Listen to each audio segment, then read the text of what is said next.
سلام بینندگان عزیز، ساعت به وقت پراگ است. من میرزا نبی خالقزاد از قرارگاه مرکزی رادیو آزادی در پراگ برای شما سرخط موضوعهای روز را معرفی میکنم. بله، 3 ساعت دیگر در پخش مستقیم برنامه خبری رادیو آزادی پیشنهادی شما می شود که این و دیگر موضوعات مهم مطرح می گردند. گسترش کرونا ویروس این دفعه در ایران. مقامات تاجیک میگویند در پی خروج کرونا ویروس در ایران مسئله قطع پروازها به این کشور را بررسی دارند. تا امروز تاجیکستان به خاطر پیدایش ویروس نو کووید 19 یا کرونا ویروس پروازها به چین را قطع کرده است. مقامات تاجیک در حالی از احتمال قطع پروازها با ایران خبر میدهند که علیه چندین کشورها پروازها و سرحدهای زمینی خود را با ایران بستند. در این باره در برنامه خبری تفصیلات خواهیم داد. مذاکرات هیات‌های تاجیکستان و قرقیزستان در بادکن با چی انجام یافت؟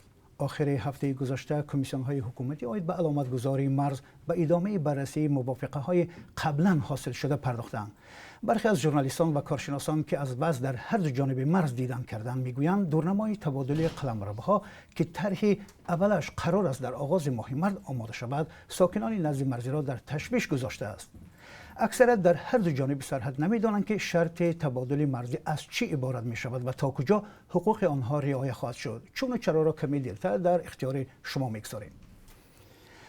آخر همین هفته در تاجیکستان انتخابات پارلمانی برگزار می شود، اما همان گونه که ساکنان گفتند تا به حال دعوتنامه را برای شرکت در این انتخابات دسترس نکردند و نمیدانند باید در کدام حوزه انتخاباتی برای رایدهی بروند.